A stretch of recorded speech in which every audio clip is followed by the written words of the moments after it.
Third example है NCERT की book का। ठीक है, सबसे पहले दिक्कत क्या आती है जब आप एनसीईआरटी के एग्जाम्पल्स के पास जाते हैं कि आपको क्वेश्चन समझ में नहीं आता। तो पहले क्वेश्चन समझ लीजिए कि क्वेश्चन क्या है। ठीक,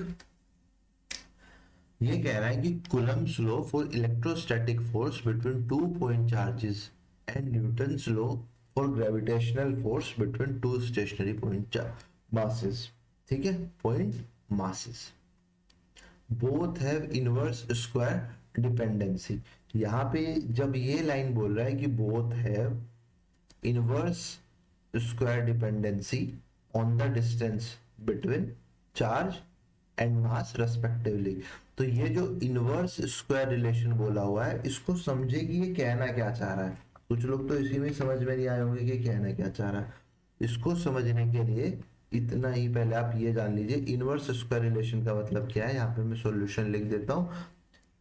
आप कूलम लॉ का फॉर्मूला क्या है फोर्स का, 1/4 pi epsilon naught Q1 Q2 by r square.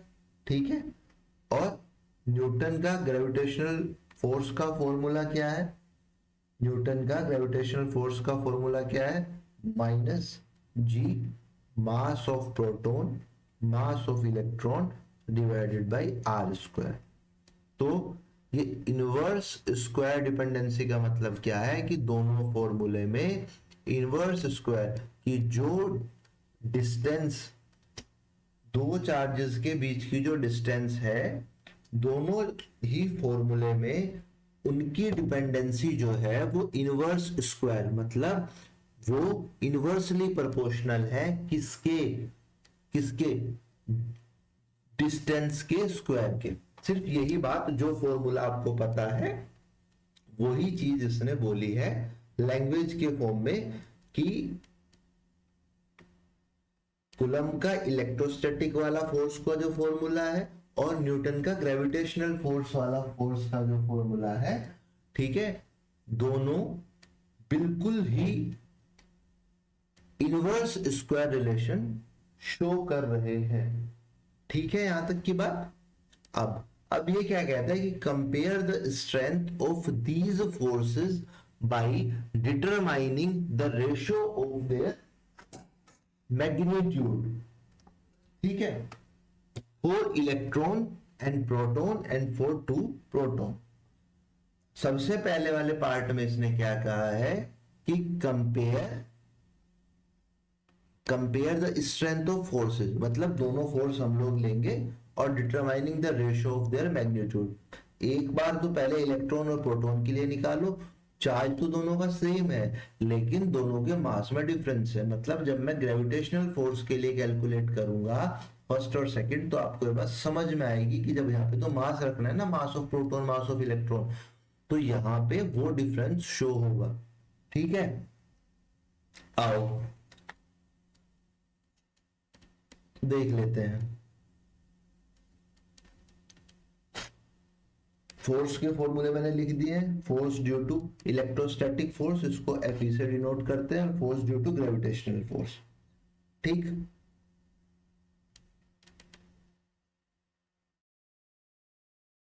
इसने प्रोटॉन का और इलेक्ट्रॉन का मास यहाँ पे आपको दे दिया है। अब जब इलेक्ट्रॉन और प्रोटॉन रखे हुए हैं तो ये तो बात एकदम साफ है कि दो जो चार्जेस हैं उनके बीच में अट्रैक्शन का फोर्स काम करेगा। मुझे निकालना क्या है, ratio of their magnitude. Ratio निकालना है तो मैं Fe बाई Fg कर देता हूं, 1/4 पाई एप्सिलॉन नॉट यहाँ पे Q1 और Q2, लेकिन Q1 और Q2 दोनों में क्या है, Q1 की वैल्यू है इलेक्ट्रॉन और Q2 की वैल्यू क्या है, प्रोटॉन। लेकिन दोनों के लिए जो चार्ज है, मतलब आप इसको माइनस ही और इसको आप प्लस ही बोल सकते हैं। दोनों का चार्ज क्या होता है, 1.6 10⁻⁻⁻19 कूलम। तो दोनों के लिए Q1 Q2 को E इंटू ई में बोल सकता हूं, यहां तक तो कोई परेशानी नहीं है। ठीक है, और डिवाइडेड बाई आर स्क्वायर। जब मैं एफ जी की वैल्यू रखूंगा तो ये क्या होती है, जी मास ऑफ प्रोटॉन, जो कि आपके पास गिवन है 1.67 10⁻27 kg, और मास ऑफ इलेक्ट्रॉन गिवन है 9.11 10⁻⁻31, और यहाँ पे ऊपर आर स्क्वायर, आर स्क्वायर से आर स्क्वायर कट जाएगा, कोई परेशानी नहीं है। अब थोड़ा सा अब आप ऊपर चले जाइए, कैलकुलेशन आप देख लीजिए, मैं आपको बता देता हूँ ये कैलकुलेशन। यहाँ पे F E by F G, अब कैलकुलेशन समझो, क्वेश्चन हो गया, अब बात है कैलकुलेशन की। ठीक, ये 1/4πε0 की वैल्यू के होती है, और इसकी वैल्यू हम सबको पता है क्या है, मैं इधर लिख दे रहा हूँ, के का मतलब होता है 1/4πε0, और इसकी वैल्यू है 9 इंटू 10⁻⁹ ठीक। तो ये यहाँ पे मैं वैल्यू रखता हूँ 1/4πε0 की 9 10⁻⁹। अब इलेक्ट्रॉन का स्क्वायर है, इलेक्ट्रॉन का स्क्वायर मतलब चार्ज, चार्ज क्या होगा 1.6 इंटू 1.6 10⁻⁻38। 38 क्यों लिखा है, क्योंकि इलेक्ट्रॉन पे क्या चार्ज होता है 1.6 10⁻⁻19 कूलम, प्रोटॉन पे भी क्या चार्ज होता है 1.6 10⁻⁻19 कूलम। तो जब आप उन दोनों को मल्टीप्लाई करेंगे तो 1.6 मैंने एज इट इज लिख लिया है, और 19 -19 को जब आप ऐड करेंगे तो आ जाएगा -38। जी की वैल्यू क्या होती है, ये रेड पेन से लिख देता हूं, जी की वैल्यू हम सबको पता होगी, नहीं पता होगी तो लिख लीजिए 6.67 10⁻11। ठीक है, तो मैं ये जी की वैल्यू पुट कर दे रहा हूं यहाँ पे 6.67 10⁻11। ठीक, अब वापस से 1.67 मैंने ये 1.67 एक ही बार है, दो बार नहीं है, वो प्रोटॉन वाले केस में आएगा। अभी जब एक इलेक्ट्रॉन है एक प्रोटॉन है, तो यहाँ पे मैंने इलेक्ट्रॉन लिखा, प्रोटॉन, और यहाँ पे 9.1। ठीक, ये एक ही बार बन लिखिए, जरूरत तो नहीं है। ये है 10⁻⁻27 और -31 ऐड हो जाएगा, यहाँ तक कोई समस्या नहीं है। अब जैसे कि मैंने पहले समझाया था, इतनी बड़ी कैलकुलेशंस एग्जाम में करना मजाक बात नहीं होती है। तो ये 1.6 है, 1.67 है, इसको लगभग इक्वल समझते हुए हम लोग कैंसिल आउट कर दे रहे हैं। भाई आप इस 7 को लिखिए ही मत, ठीक है, कैंसिल कर दीजिए, क्योंकि मुझे एग्जाम में रियल टाइम में कैलकुलेशन करनी है। और ये वाला जो डॉट है ये मैं इससे हटा देता हूं। ठीक, अब मेरे पास बचता है क्या, और ये आप हटाइए मत, इसको भी मैं क्या कहता हूं कि आप हटाइए मत। इरेजर कहाँ है, देखो मैं आज आपको क्या चीज सिखाने वाला हूं, इसको आप हटाइए मत। ठीक, आप इसको भी ना सिर्फ 9 मान लीजिए, आप इसको ये समझिए कि ये है ही नहीं पॉइंट के बाद। ठीक है, इसको सिर्फ 9 मानिए, इसको भी इससे कैंसिल आउट कर दीजिए, 1.6 को 1.67 से कैंसिल आउट कर दीजिए, तो आपके पास जो ऊपर बचेगा 1.6 10⁻⁻29 38 है, और यहाँ पे 9 है तो -20। नीचे आपके पास क्या बचेगा 6.67 10⁻⁻11, और यहाँ पे ये क्या होगा -58। कोई परेशानी यहां तक हो तो बताओ। ठीक, अब हम लोग क्या करते हैं, ये यहां से दोनों पॉइंट हटा देते हैं, यहाँ पे ज्यादा है एक तो यहाँ पे 0 लगा देते हैं, तो ये क्या हुआ 160/667, ये 10⁻⁻29 और प्लस कितना होगा 58 और 10 68 और 1 69। ठीक, तो ये क्या बचेगा 160/667 10⁻40। अब जब भी जो डिनोमिनेटर है वो न्यूमिनेटर से बड़ा होगा तो आप एक 0 इधर से और ले लेंगे, मतलब हम यहाँ पे 600 667 और यहाँ पे क्या आ जाएगा 10⁻39। अब आप इसको कीजिए, कितनी बार जाएगा, 667। देख के आपको समझ में आ रहा होगा 2 बार जाएगा, क्योंकि अगर आप 6 को 3 से मल्टीप्लाई करेंगे तो 18 समथिंग जाएगा, लेकिन यहाँ पे 16 है, तो ये तो बात तय है कि 2 ही बार ये जाएगा। अब रफ में क्या करना है, 667 इंटू 2, 14, 13, 30, ये है। ठीक है, अब इसको 1600 से जब आप 1334 को माइनस करेंगे, 6, यहाँ भी 6, 10 में से 4 गया 6, 9 में से 3 गया फिर 6, और 5 में से 3 गया आ गया 2, यहाँ पे 0 आ गया। अब ये अगर आप 60 को सिंपल अगर आप 600 को 4 से करेंगे तो आएगा क्या, 2400, 4 बार चला जाएगा। 667 का 4 से मल्टीप्लाई करके देखें, मुझे तो पता है चला जाएगा, लेकिन आपको दिखाने के लिए 28, 2, 4 6 24 और 2 26, और फिर वापस 24 और 2 26। देखिए ये थोड़ी सी कमी है, लेकिन मैंने यहाँ पे पॉइंट के बाद 1 को हटाया था, तो मैं ना थोड़ा सा मार्जिन अपने पास रखते हो, ज्यादा पास किसके है, 3 के या 4 के, क्योंकि मैं पूरे जो ऊपर से सोल्व करता आ रहा हूँ अप्रोक्सीमेट में करता आ रहा हूँ। मैंने यहाँ पॉइंट के बाद के 1 को खत्म कर दिया था, यहाँ पॉइंट 1.6 था और यहाँ 1.67 था, वो खत्म कर दिया था। तो ये किसके क्लोज है, 4 के क्लोज है। 3 बहुत अंतर हो जाएगा, 4 में केवल 8 का अंतर है, तो मैं यहाँ पे क्या लिख दूंगा, 2.4 10 रेज़ टू द पावर 39। अगर आप इसको आगे भी सोल्व करेंगे ना तो ये कुछ ऐसा आएगा 2.39। और अगर आप 2.39 अपने क्वेश्चन में यहाँ पे आंसर लिख देंगे ना, दुनिया की कोई ताकत नहीं है कि आपका मार्क्स काट दे। समझ रहे हैं मेरी बात? तो जब रियल टाइम में आप कैलकुलेशन करेंगे तो उस वक्त इतना वक्त नहीं होगा कि आप इतनी बड़ी बड़ी कैलकुलेशन करें। 91 की कैलकुलेशन करते हमने सिर्फ 9 से सीधा कर दिया, तो ये आ गया क्या, F E by F G का रेशो। इसका पता क्या मतलब है, कि जो इलेक्ट्रोस्टैटिक फोर्स है, जो इलेक्ट्रोस्टैटिक फोर्स है वो बहुत ही ज़्यादा स्ट्रॉन्ग है in comparison to Newton's gravitational force. ठीक है, ये आपका पहला पॉइंट क्लियर हो गया है, ये आपका पहला पॉइंट क्लियर हो गया, यहाँ तक कोई दिक्कत हो? अब यही चीज मुझे निकालनी है प्रोटॉन के लिए। इलेक्ट्रॉन के लिए तो मैंने निकाल दिया है, अब अगर प्रोटॉन के लिए निकालना हो, F E by F G, अब मैं सीधी वैल्यू पुट कर रहा हूँ, 1/4πε0 की वैल्यू क्या होगी, 9 10⁻⁹ Q1 Q2। चार्ज तो सेम ही होगा, चार्ज तो दोनों बार सेम होता है, 10⁻38। और नीचे क्या होता है, जी की वैल्यू, जी की वैल्यू क्या है, 6.67 10⁻⁻11।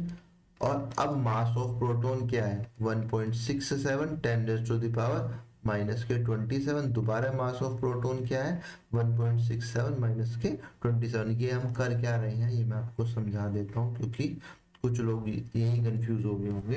ये देखिए, पहला जो आपने निकाला ए का फर्स्ट पार्ट, इलेक्ट्रॉन और प्रोटॉन के लिए आपने डिटरमाइन किया, ये रेशो आपने तब निकाला कि एक चार्ज इलेक्ट्रॉन है एक चार्ज प्रोटॉन है। ठीक है, दूसरे वाले पॉइंट में क्या कह रहा है कि अगर दोनों चार्ज प्रोटॉन है तो ये बात तो आपको समझ में आई है कि जो फोर्स काम करेगा वो रिपल्शन फोर्स काम करेगा, जो फोर्स काम करेगा वो रिपल्शन फोर्स काम करेगा। ठीक है, और यहाँ पर जो फोर्स काम कर रहा था वो अट्रैक्शन फोर्स काम कर रहा था।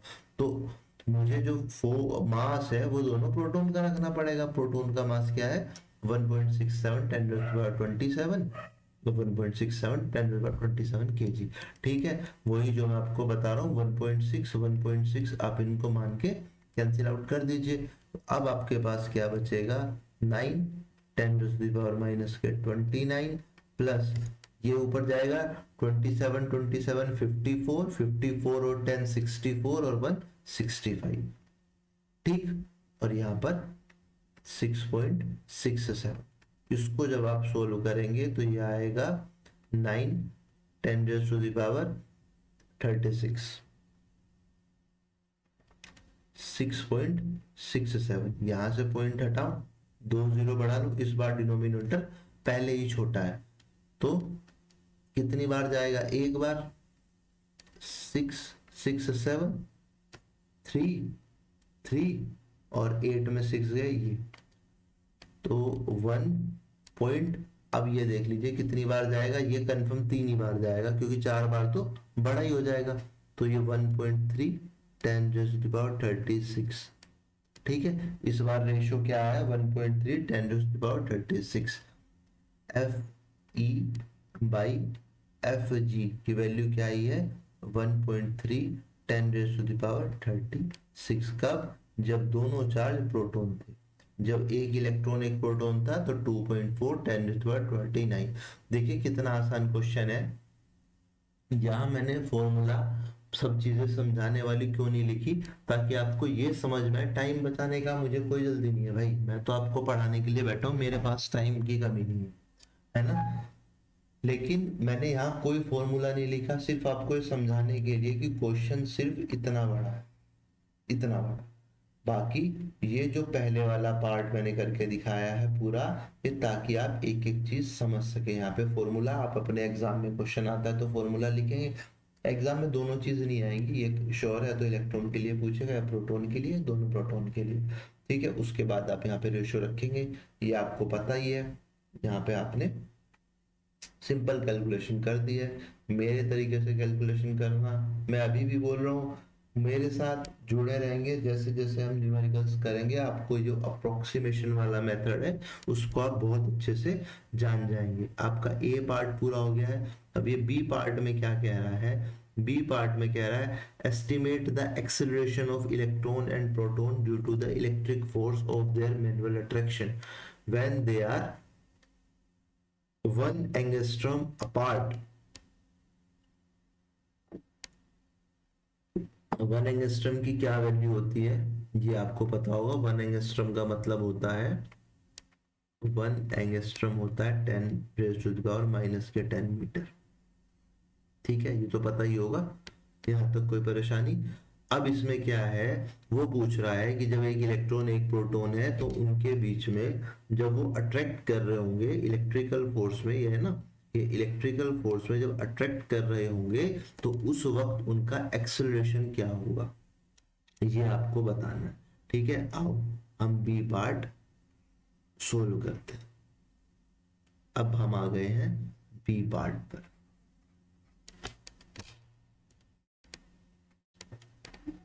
देखिए, ये तो हम सब लोग जानते हैं F इजिकल्स टू एम। ये तो पढ़ते पढ़ते मतलब आप लोग, मुझे लगता है नींद में भी याद होगा। तो फोर्स ऑफ इलेक्ट्रॉन हम लोग रखते हैं यहाँ पे। क्यों क्यों क्यों लिखा, ये अच्छी बात है। क्यों रखा हमने यहाँ, इलेक्ट्रॉन का ही मास क्यों लिया। ठीक, अभी ये आपको समझ में आएगा, चलते रहिए, मैं आपको अब बताऊंगा कि मैंने यहाँ पे एम ई ही क्यों लिखा। पहले आपको ये पता है कि मास क्या होता है इलेक्ट्रॉन का 9.1 10⁻31 kg, हालांकि क्वेश्चन में गिवन है लेकिन ये आपको पता होना चाहिए। और इलेक्ट्रोस्टैटिक फोर्स का फॉर्मूला क्या होता है, K Q1 Q2 upon R square. ठीक, तो यहाँ से मैं फोर्स की वैल्यू निकाल लूँ। फोर्स की वैल्यू क्या होगी 9 10⁻9। Q1 Q2 एक इलेक्ट्रॉन है एक प्रोटॉन है, लेकिन चार्ज दोनों पर क्या होता है, इक्वल। यहाँ तक तो कोई दिक्कत नहीं है। आर स्क्वायर, आर उसने दिया है ना दोनों 1 एंगस्ट्रम अपार्ट, और एंगस्ट्रम हम सारी कैलकुलेशन एसआई यूनिट में करेंगे तो मीटर में। 1 एंगस्ट्रम क्या होता है 10⁻⁻10 मीटर, 10⁻⁻10 मीटर। ठीक, यहाँ तक कोई परेशानी। अब करना है आपको इसको सोल्व। 9 इंटू 16 का स्क्वायर क्या होता है 2.56। 16 का स्क्वायर होता है 256। तो 1.1.2 नंबर के बाद पॉइंट लगाया तो 2 नंबर के बाद पॉइंट लगा दिया। अब यहाँ पे 19 19 38, 38 में से 9 गया 29, तो यहाँ पे 10⁻⁻के 29 और प्लस के 20। यहाँ तक कोई परेशानी। अब कर लीजिए, 9 6 जा 54, 9 5 जा 45 और 5 45 और 5 50। अब 9 2 जा 18, 18 और 5 23। ठीक है, दो पॉइंट के बाद जीरो है तो यहाँ पे दो नंबर के बाद जीरो, तो यहाँ पे जीरो लगा दीजिए और 10⁻⁻⁹। अब हमेशा जब भी आप इस तरह से लिखेंगे तो पॉइंट को सिर्फ एक डिजिट पॉइंट से आगे रखनी है। तो 2.304 10⁻⁻⁸। जब आप पॉइंट को इस तरफ लेके जाओगे तो हमेशा +1 होता है, और जब आप पॉइंट को इस तरफ लेके आओगे तो -1 होता है। जैसे आपके पास ये कोई डिजिट लिखी, ठीक है, पॉइंट यहाँ है और 10⁻⁻10 है, तो जब आप पॉइंट को लेफ्ट में लेके जाएंगे, जब भी आप पॉइंट को लेफ्ट में लेके जाएंगे तो हमेशा, जब भी आप पॉइंट को लेफ्ट में लेके जाएंगे तो हमेशा +1 करेंगे, और जब भी आप पॉइंट को राइट में लेके जाएंगे तो हमेशा -1 करेंगे। यहाँ पे ऐसे हो जाएगा, ठीक है। ये आपको आ गया है, ये आपकी आ गई है क्या, फोर्स की वैल्यू। जो फोर्स है, इलेक्ट्रोस्टैटिक फोर्स की वैल्यू आपके पास ये आ गई है। अब मैं इलेक्ट्रोस्टैटिक फोर्स की वैल्यू यहां मैंने, क्योंकि इलेक्ट्रॉन प्रोटॉन आप कुछ भी ले सकते हैं, लेकिन हम लोग इलेक्ट्रॉन को कंसीडर कर रहे हैं पहले, उसके बाद हम लोग प्रोटॉन को कंसीडर करेंगे, क्योंकि दोनों का मास अलग होगा तो दोनों का जो फोर्स होगा वो आपको सॉरी एक्सेलरेशन आपको अलग देखने को मिलेगा, क्योंकि एक्सेलरेशन डिपेंड करता है किस पर, मास पर। ये आपको दिख रहा है, और पहले इलेक्ट्रॉन लिया तो बाद में प्रोटॉन लेना पड़ेगा, ठीक है। अब आ जाइए,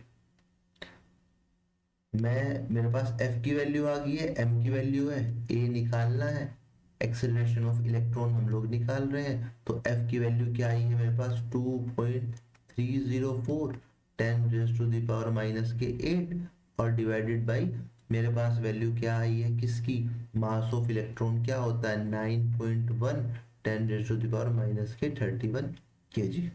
यह ठीक है। इसको सोल्व जब आप करेंगे तो क्या आंसर आपके पास आएगा,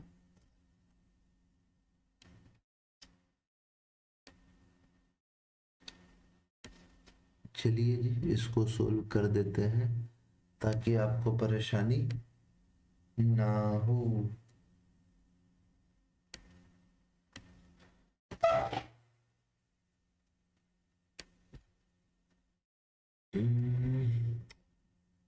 ये सोल्व कर दिया है, अदरवाइज तो चलो यार, कैलकुलेशन ही करनी है तो कर लो, वरना मैं तो कुछ ट्रिक सोच रहा था, आपको थोड़ा सा लेंथी लगेगा। देखो आप इसको सोल्व करो, और एक आप ना फॉर्मूला देखो, अगर एक्सेलरेशन को आप F=m लिखेंगे और F की एज इट इज ये वैल्यू अगर पुट कर देंगे तो क्वेश्चन आपके लिए इजी हो जाएगा। कैलकुलेशन देखो, मैं कैलकुलेशन इजी करने का तरीका बता रहा हूँ। यहाँ पे -38 डिवाइडेड बाई 10⁻⁻20। अब आपको m की वैल्यू रखनी है, क्या होगी, 9.1 10⁻⁻31। इसको आप अप्रोक्सीमेशन में काट देंगे। यहाँ पे आपको पता ही है स्क्वायर क्या होता है, 2.56। ये पावर -20 और -31 क्या होगी, प्लस के 51 ऊपर जाके तो माइनस के 29 और प्लस के 51। 2.56 10⁻22 metre per second square acceleration of electron आ गया। देखो यहाँ पे आप सोल्व करोगे, आप सोचो कितनी लंबी कैलकुलेशन करते, पॉइंट हटाते, जीरो बढ़ाते, तो थोड़ा सा आपको थोड़ा सा अटेंटिव रहना है, कैलकुलेशन में इजी करा दूंगा।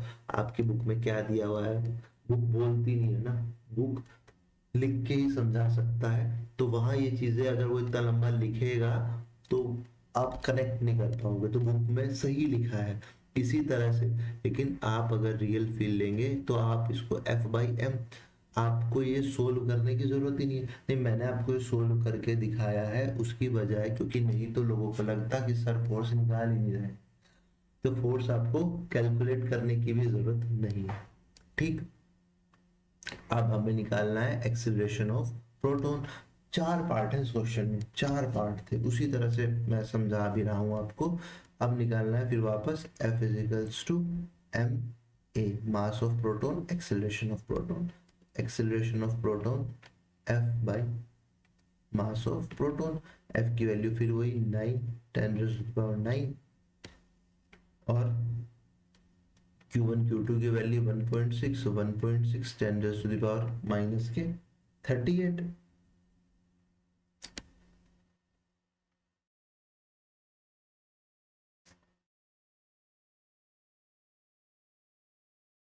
One point six divided by mass of proton. Mass of proton क्या होता है? 1.6 10 raise to the power minus के 27, और यहाँ पे आर स्क्वायर जो था 10 रेज टू पावर -10 -10 -20। ऊपर हम करते आ रहे हैं सेम चीज, आपको समझ में आ गई होगी। यहाँ इससे 1.6 से 1.6 कट जाएगा, और 16 9 जा 144। यहाँ पर 10 रेज टू पावर माइनस के 29, ये तो समझ में आ गया हो, -38 + 9, और यहाँ पे प्लस में क्या आएगा 47 -20 और -27। So 1.44 into 10 raise to the power 19। कोई यहाँ तक तो मुझे लगता नहीं है कि कोई दिक्कत हो रही होगी आपको।